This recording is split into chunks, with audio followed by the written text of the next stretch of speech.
BNP নেতা doctor Moin খান আওয়ামী লীগকে কিছু চমৎকার জবাব দিয়েছে। এর সাথে সাথে এটারও বিশ্লেষণ দরকার যে মঈন খানের জবাব কতটুকু যৌক্তিক।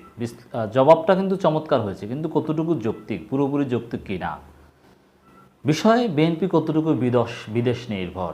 দর্শক, আওয়ামী লীগের পক্ষ থেকে বিএনপির প্রতি একটা প্রোপাগান্ডা আছে, প্রচারণাও আছে যে বিএনপি বিদেশ নির্ভর দল, এবং জনগণের পারসেপশন আছে।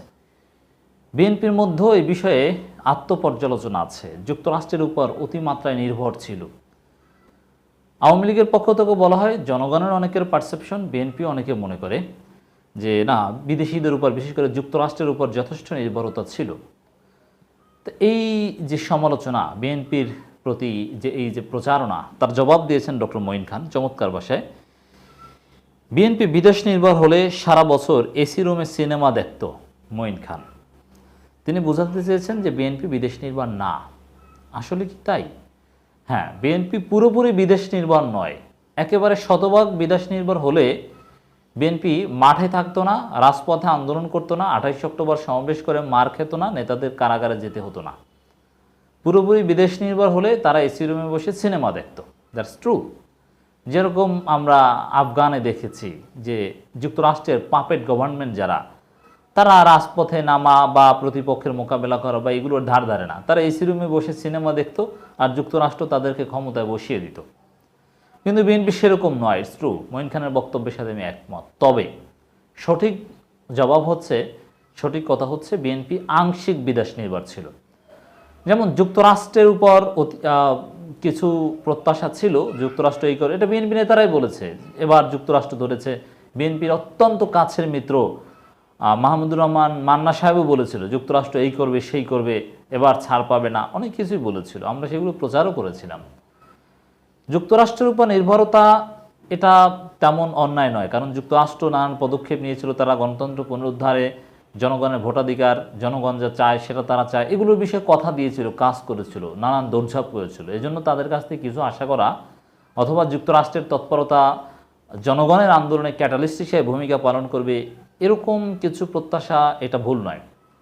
তবে আসল জায়গায় বিএনপিকে হাত দিতে হবে। এটা এড়িয়ে যাওয়াটা আমি অ্যাটলিস্ট কিছুতেই যৌক্তিক মনে করছি না, যে কারণে আলাপটা তুলতে বাধ্য হচ্ছি। বিএনপি অনেকাংশে ভারত নির্ভর ছিল। কথাটা কেমন না? ভারত নির্ভর তো আওয়ামী লীগ না, শুধু নট অনলি আওয়ামী লীগ, বিএনপিও অনেকাংশে ভারত নির্ভর ছিল। প্রমাণ কি?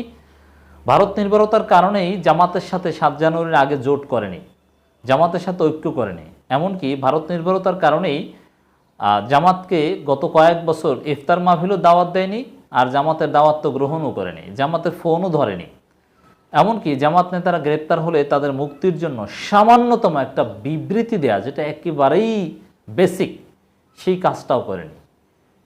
দেখেন, এটা কি জবাব দিবেন বলেন তো দর্শক? আপনাদের কাছে কি জবাব আছে? ডাক্তার শফিকুর রহমান, মিয়া গোলাম পরোয়ার, জামাতের শীর্ষ নেতারা সবাই গ্রেপ্তার হয়ে বছরের পর বছর জেল খাটলো।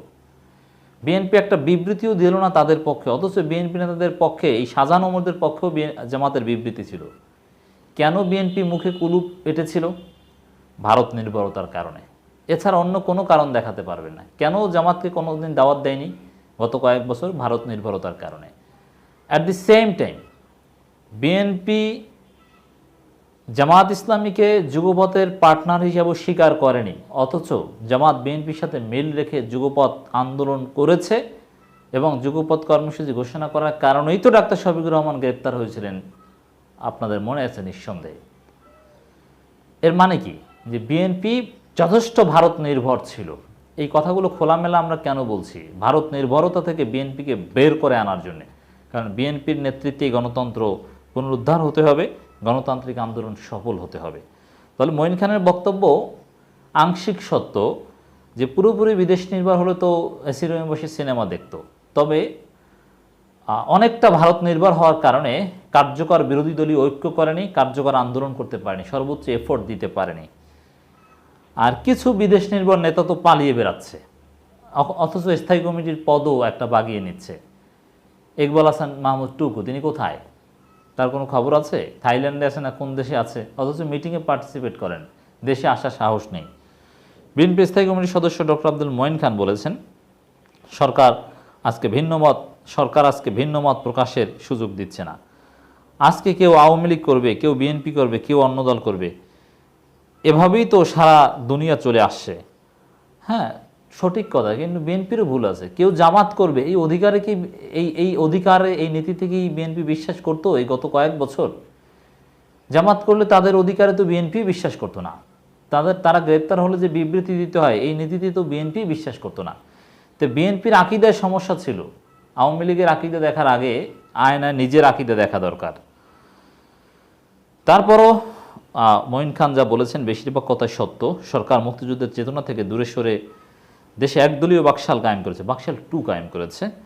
এটা সারা দুনিয়া বলছে। তাহলে আমরা এদেশে কিভাবে বাস করব? মঈন খান গুরুত্বপূর্ণ ভূমিকা পালন করছেন এই সময়ে। তিনি বলেন, বিএনপি যদি বিদেশ নির্ভর করত তাহলে সারা বছর এসি রুমে বসে সিনেমা দেখতো, কিন্তু বিএনপি রাজপথে আন্দোলন করেছে। আমি তো এর জবাব দিলাম দর্শক।